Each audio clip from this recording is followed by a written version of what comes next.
Bom dia, Marcos. Bom dia, Geraldinho. Bom dia a todos os ouvintes. Vamos conversar hoje sobre Osteoartrose. osteoartrose, né? É um nome bonito, né? Mas que também deve causar uma dorzinha nas pessoas, né?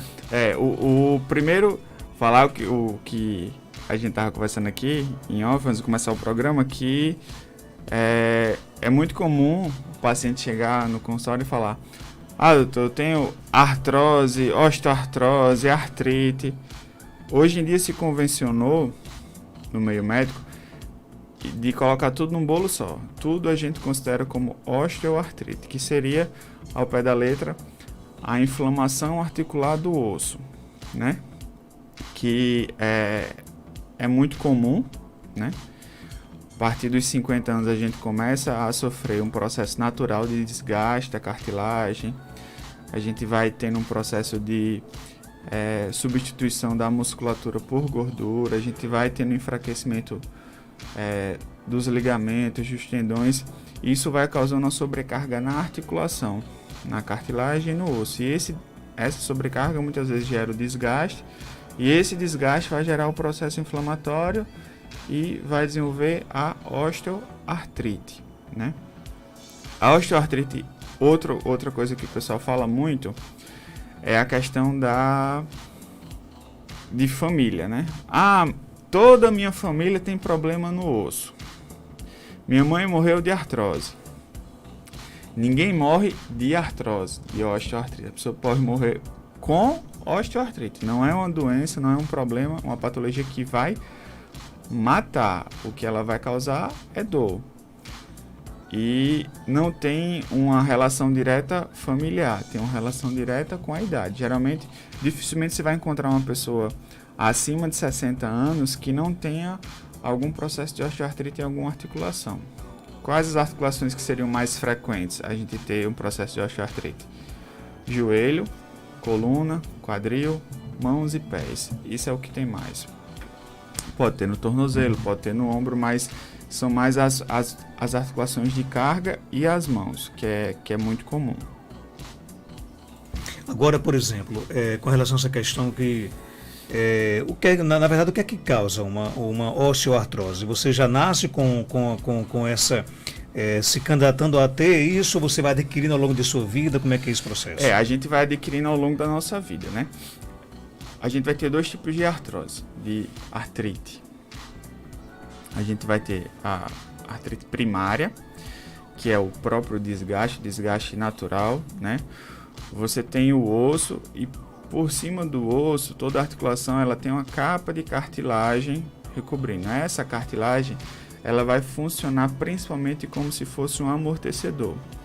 Com o tempo, esse amortecedor ele vai gastando, vai tendo lesões na cartilagem até chegar a afetar o osso. Quando começa a afetar o osso, como o osso tem mais terminações nervosas, começa a gerar um processo inflamatório e esse processo inflamatório causar dor. Não que a lesão da cartilagem não vá causar dor, causa, mas é muito mais fácil você ter dor por um processo inflamatório do osso. Esse seria a artrite primária. A osteoartrite secundária seria decorrente de algum processo anterior, por exemplo, você teve uma fratura no joelho, teve uma fratura na mão, e essa fratura, se for uma fratura articular, ela vai ocasionar uma osteoartrite secundária, que vai ser precoce. Então, vamos dizer, você teve uma fratura no joelho, se você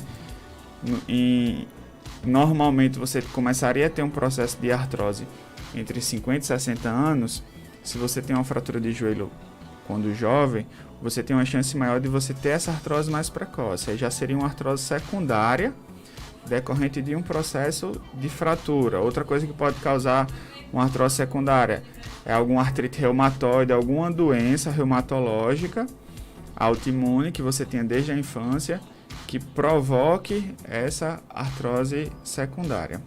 Quais são os fatores de risco para osteoartrose? A obesidade seria, por exemplo, um deles? É um fator de risco, não um fator causal, né? A gente tem que saber dividir. Não é a mesma coisa. Não é a mesma coisa, a gente tem que saber dividir e separar.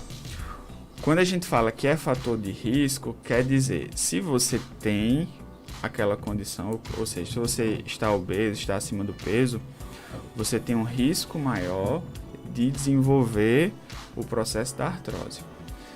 Não quer dizer que se você for obeso, necessariamente você vai ter artrose. Então, a obesidade, a artrose, ela não é causada pela obesidade. Então, a gente não tem essa relação direta. Não quer dizer que toda pessoa que esteja acima do peso, que esteja obesa, ela vai desenvolver artrose. Ela vai ter o risco maior. Por isso que eu bato tanto nessa tecla aqui, quando a gente está conversando, de muitas vezes o paciente chegar no médico e vai dizer: você tá com essa dor porque você tá gordo, perca aí 20 quilos que você melhora. E não resolve se perder? Melhora. Né? A gente tem que avaliar, porque o desenvolvimento da artrose ela é multifatorial, pode ser várias coisas. Depende do trabalho, depende de esforço físico, depende do peso, são muitas coisas envolvidas, mas cravar e dizer que a pessoa tem dor ou tem artrose porque ela está acima do peso, aí eu acho que seria leviano.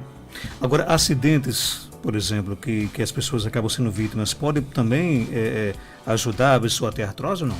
Pode sim. Então, como eu estava falando, você teve uma fratura na mão, né? E você quebrou um dedo. Por mais que você, de repente, tenha operado ou tenha usado imobilização, aquela articulação, ela foi acometida. Então, ela não vai ser exatamente como era antes. Então, você vai desenvolver provavelmente uma artrose precoce. Então, você vai ter o desgaste daquela articulação mais precocemente do que você teria naturalmente. Isso não quer dizer necessariamente que você vai sentir dor e que essa dor vai ser limitante ou vai ser incapacitante. Mas, com certeza, fratura é um fator de risco muito grande para você desenvolver artrose precoce. Como é que é feito o diagnóstico da osteoartrose? O diagnóstico da artrose ele é clínico, né? Então, você tem algumas coisas que são bem típicas de artrose. Então, eu acho que o principal é você sentir dor nas grandes articulações, tipo quadril, joelho, coluna, nas articulações de carga, quando você cessa um longo período de repouso. Quer dizer, você acordou, quando vai levantar, é muito comum essa queixa no consultório. O paciente fala que quando acorda, ele vai levantar, tem que se levantar se segurando nas coisas porque dói muito, mas à medida que vai esquentando, vai mexendo, vai fazendo as coisas, essa dor ela vai aliviando um pouco. Isso é uma coisa típica da artrose. Então, o repouso prolongado, ele aumenta esse processo inflamatório. Por isso, aquele estigma que tem, tá com dor, tem que ficar quieto, não é bem assim, ainda mais quando é um processo de artrose. O movimento, a mobilidade articular, o exercício, ele é de suma importância para combater essa dor que a artrose causa tanto. Dr. Anderson, bom dia, tenho 45 anos, sempre caminhei, só que há algum tempo que não estou caminhando. Agora meu joelho direito está dando uns estralos quando eu abaixo e quando levanto, mas não dói. O que é que seria? Dá o estralo, mas não dói. Pronto, eu sempre brinco com o paciente e falo, se enquanto estiver estalando, não estiver doendo, tá ótimo, né? Isso daí é uma causa muito, muito comum de ida do paciente no consultório, esses estalos no joelho. Claro que a gente precisa avaliar direitinho, mas assim, do jeito que ela está escrevendo, fala muito a favor de alguma condropatia patelar, alguma lesãozinha, né, um amolecimento, muitas vezes não necessariamente que está danificada a cartilagem, mas é uma lesão na cartilagem da patela, que a patela é a famosa rótula, a bolachinha do joelho. Então, quando você tem uma lesão nessa cartilagem da patela, você tende a ter esses estados, tipo, quando você passa muito tempo sentado, quando vai esticar o joelho, ou então quando vai agachar, que é como a paciente o ouvinte aí tá descrevendo, ele tende a ter esses estalos. Enquanto não estiver sentindo dor, tá ótimo. Uma pergunta bem curiosa, que nada a ver com o tema de hoje, mas é normal a gente estalar os dedos, né? Isso é ruim? Então, depende da frequência, né? Geraldinho tá aqui, estalando os dedos aqui, esse efeito sonoro aqui. Os estalos, o que seria o estalo? Quando você você tem a articulação, que seria o espaço entre dois ossos que se articulam, né, que você vai ter movimento, essa articulação ela vai estar preenchida com líquido sinovial. Então, o líquido sinovial, ele vai ter o gás, o oxigênio, as moléculas de oxigênio, de gás carbônico ali dentro, dissolvidas. Quando o movimento de instalar, geralmente você diminui esse espaço, se faz por um movimento de diminuição do espaço, então você está aumentando a pressão. Então, eu não lembro muito bem, isso é quase uma pergunta de Enem isso, mas você vai aumentar a pressão, você vai causar a expansão do gás e você vai eclodir aquela molécula do gás, e por isso que sai o barulho. O barulho não é o problema. O problema seria a pressão que você está fazendo, a sobrecarga que você está fazendo na articulação. Geralmente o instalar que a gente faz é nos dedos, né? Então é uma articulação mais sensível. Você teria um risco maior, se você faz isso muito frequentemente, de causar um dano na articulação, se você fica fazendo isso direto. Se você faz uma vez perdida, não tem problema, mas se você faz constantemente, que a gente sabe que tem gente que fica o tempo todo instalando, o tempo todo. Então, é um fator de risco maior para você desenvolver um problema na articulação. Não quer dizer que quem instala os dedos o tempo todo vá ter artrose nos dedos. Então, não se culpe, viu, Marcos? Você mas não é o recomendado. Não, então. Não é o ideal. Ok. Nosso amigo Alcino Inácio, rei dos áudios, rei dos grupos. Aqui, um abraço aqui ao nosso amigo Alcino, gente boa demais. Daqui perguntando ao doutor Anderson. Doutor Anderson, eu sinto muitas dores nas juntas, no ombro e nos cotovelos. Como é que eu resolvo isso? É muita dor, né? Em vários locais. Dor, né? Mas é engraçado. Geralmente, quando o paciente ele chega no consultório, ele chega dizendo, dói tudo, né? E a gente começa, não, mas onde é que dói mais? Tá? A gente vai conversando.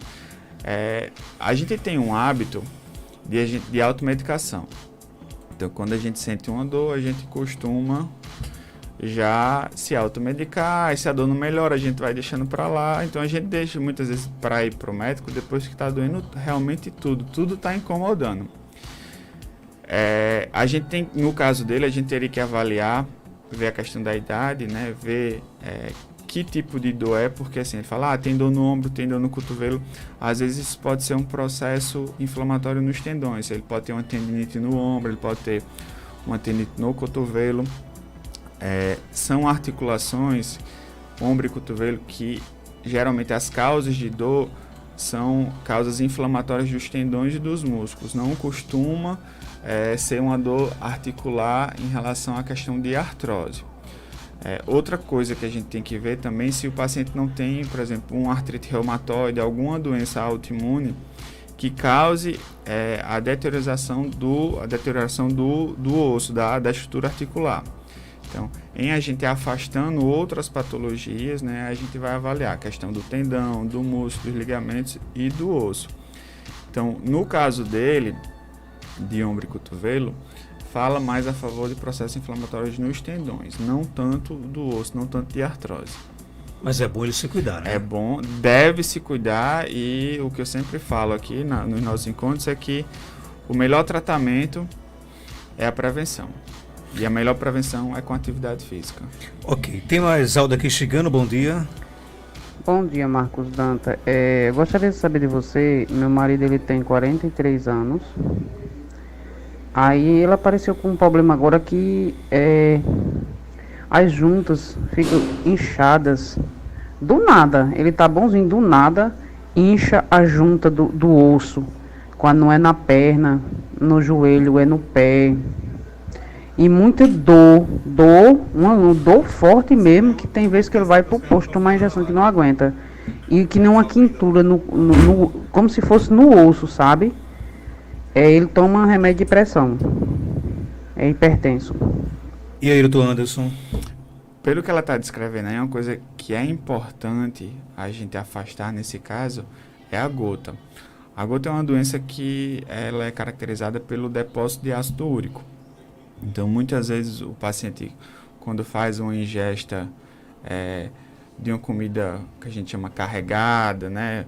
Uma feijoada, uma carne de porco, um crustáceo, ou ingere bebida alcoólica, ele tem uma chance maior de fazer esse depósito de ácido úrico. E no outro dia, ele aparecer com essas juntas inchadas. Geralmente, tornozelo, dedão do pé e joelho. Então, a gente teria que avaliar, porque como ele é um paciente jovem, né, 43 anos, não está na idade de ter uma artrose, uma artrite do joelho, nem de outra articulação. Ela não fala em nenhuma história de trauma e tal, então a gente já afastaria a questão da fratura, uma sequela de fratura. Então, eu acho que nesse caso aí, o primeiro ponto a se investigar seria a questão da gota, que precisaria investigar e, em se confirmando, fazer o tratamento adequado. Doutor Anderson, tenho uma lesão no pé direito e uma fratura no esquerdo. Pratico atividade física, meus pés todos os dias amanhecem inchados, sinto muita dor. E aí? Então, essa fratura ela não deve ter, né? Ela deve ter tido, né? Porque se ela tem a fratura, ela devia estar quieta no canto dela. Mas, pelo que eu entendi, ela teve essa fratura no pé e a outra fica tendo as dores articulares. A gente tem que avaliar, porque muitas vezes, é como eu falei, a gente tem a sensação que o que dói é o osso, mas muitas vezes você vai ter um processo inflamatório no tendão, no ligamento, no músculo. Dor no pé, dependendo da localização, se for no calcanhar, a gente fala muito a favor de fascite plantar, que não necessariamente, mas pode estar associado com o famoso esporão de galo. A gente pode avaliar também a questão da metatarsalgia, que seria um processo inflamatório na musculatura do pé. Aí seria uma dor mais na parte de cima do pé. Então a gente teria que avaliar essa questão. O pé não é um local frequente de dor decorrente de osteoartrite.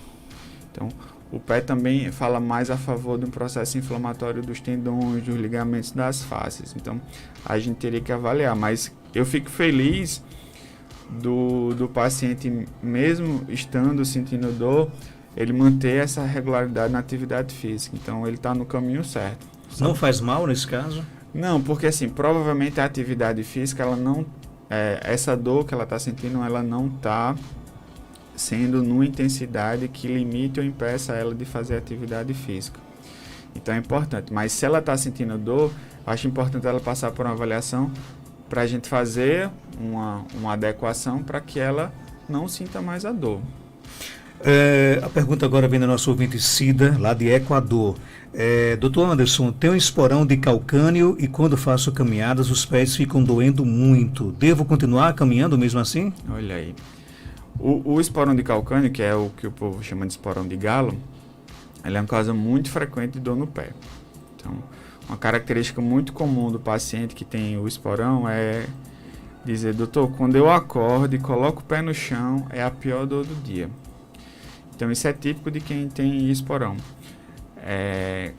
No caso dela, ela deve continuar caminhando, contanto que a caminhada não piore a dor que ela esteja sentindo. Uma orientação que eu dou para ela é, claro, procurar o atendimento do médico, para o médico dar uma avaliada e ver se há necessidade de repente tomar alguma medicação, fazer um tratamento com fisioterapia. Mas o que ela já pode começar a usar para aliviar na questão da caminhada é ou uma calcanheira ou uma palmilha de silicone. Então ela coloca no pé, lá dentro do tênis, quando for fazer a caminhada, e isso já dá uma melhorada importante nessa dor dela. Tem mais perguntas chegando? Ô Marcos, bom dia. Marcos, pergunte a ele. Eu já quebrei o braço direito 2 vezes, mas dói. Tem noite que eu acordo que para tirar ele de um canto para outro tem que pegar com o outro isqueiro, porque eu não aguento nem movimentar. O que é isso? Dona Lindalva, aquele abraço, e aí? Então, dona Lindalva, primeiro a senhora tem 2 fraturas no braço, né? Então, o paciente com mais de 50 anos que tem fraturas recorrentes, primeiro a gente já tem que avaliar a questão de osteoporose, que não vai ser causa de dor, mas a gente precisa avaliar para ver se precisa tomar alguma medicação específica, fazer um tratamento mais específico para a questão da osteoporose. Em relação à dor que a senhora está sentindo, aí depende de onde foi a fratura. Se for em cima, no ombro mesmo, então a senhora pode ter feito uma fratura articular e está realmente com uma sequela dessa fratura. Então está desenvolvendo um processo de artrite dessa fratura, decorrente dessa fratura. Outra coisa que pode estar acontecendo, como a senhora tem essa limitação, a senhora descreve bem que às vezes a dor é tão intensa que a senhora tem que pegar o braço com o outro para levar para algum canto, isso fala muito a favor de lesão do manguito rotador, de tendinite do ombro, muitas vezes associada a um processo de bursite, que é o processo inflamatório dos tendões, que muitas vezes, decorrente de uma queda, de um trauma, mesmo que tenha fratura, muitas vezes você causa essa tendinite traumática. Então, pela pancada, pela fratura, causa a inflamação dos tendões e, se não tratado de uma forma correta, essa inflamação ela vai continuar, vai sempre causar dor e só tende a piorar se você não faz o tratamento correto. Para fechar, a turma está se preparando para voltar para a academia na próxima segunda-feira aqui em Caicó. Alguma dica, alguma orientação? Então vamos lá, isso é uma coisa importantíssima, né, Marcos? A gente se precaver em relação às lesões no retorno ao esporte. Isso é uma coisa muito boa, né? Eu fico muito feliz. Tirando a parte da questão da pandemia e tal, do mérito de... A gente não vai discutir aqui o mérito de abrir ou não abrir as academias. Saindo desse mérito, eu acho importantíssimo o retorno da atividade física, né? Porque questão de saúde. Muitos pacientes no consultório, e quando eu pergunto, como é que tá a atividade física? Doutor, parou por causa dessa pandemia, eu parei de fazer. Então, é muito comum a gente estar recebendo paciente nessa época sentindo dor por causa de ter parado a atividade física. Quem já tinha uma rotina de atividade física e está bem, manteve essa rotina, pelo menos uma rotina basal durante essa pandemia, lembrar em relação à questão das cargas, né? Então, se vai para fazer uma musculação e tal, dificilmente você vai conseguir voltar aguentando as mesmas cargas, suportando as mesmas cargas. Então, o que aconteceu nesse processo, nesse tempo que você ficou sem fazer atividade física, você perdeu um pouco de massa muscular, isso é natural. E com a perda de massa muscular, você perdeu potência e força. Então, isso você vai adquirindo com o tempo. Quem já tem essa rotina, já tinha essa rotina de atividade física, tem uma coisa que a gente chama de memória neuromuscular.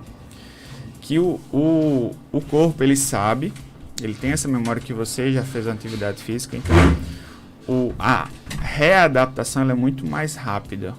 Então, aquela questão de, no retorno, você ter aquele dolorimento da dor muscular do exercício, do processo inflamatório do exercício inicial, ele vai ser comum. Então, agora, sempre respeitando os seus limites, né? O limite sempre da dor. Então, voltar, tendo o maior cuidado do mundo, né? Lembrando na questão das cargas. Então, vai voltando aos poucos, né? Para a gente impedir, tentar prevenir lesões, porque é muito comum no retorno ao esporte você ter lesão, porque você muitas vezes tem aquela memória, eu estava na academia, no supino, eu pegava 40 quilos, aí você quer voltar pegando 40 quilos. E na maioria das vezes você não consegue, aí você vai fazer um esforço a mais para muitas vezes tentar levantar esses 40 quilos e vai causar uma lesão. Então, ter muito cuidado com isso. A questão dos alongamentos são muito importantes, porque com a parada da prática de atividade física é muito comum a gente perder o alongamento, né, a elasticidade dos tendões e dos músculos. E isso causa muita lesão muscular, porque você vai tentar fazer o movimento e quando você sente que o músculo está um pouco encurtado e você força e aquilo vai causar uma lesão. Mas assim, tomando os devidos cuidados, claro, é importantíssimo esse retorno, porque esporte é saúde, né? Então, eu não consigo tratar nenhum paciente meu sem orientar atividade física, sem orientar reabilitação. Então, faz parte da minha rotina de consultório essa orientação das atividades. Então, eu fico muito feliz desse retorno a partir de segunda-feira. Vou ter que voltar devagar, né? Voltar devagar, né? Não ter pressa. Para quem já fazia atividade física, essa readaptação ela é muito mais rápida, né? Muitas vezes em um mês e pouco, você já está voltando a questão falando em potência, a questão dos pesos, das cargas que você tinha anteriormente. Então é ter paciência, né? Não se exceder e saber os seus limites. Então sempre trabalhar com o limite da dor. Doeu, então não está certo. Então você tem que ir até onde não dói. Tá vendo aí, Geraldinho? Praticar urgentemente atividade física. Uma caminhada, somos só que andar de carro, né? É difícil. Aí vai chegar a idade aí. Futebol só assistindo na televisão, né, Geraldinho? Aí seu time não tá jogando, né? Por falar nisso, vencemos ontem por 2-0 o Boa Vista, uma vitória muito magra, né? Muito magra, levando em consideração o potencial que tem a seleção rubro-negra, né? Considerando que é outro patamar, outro né? patamar, né?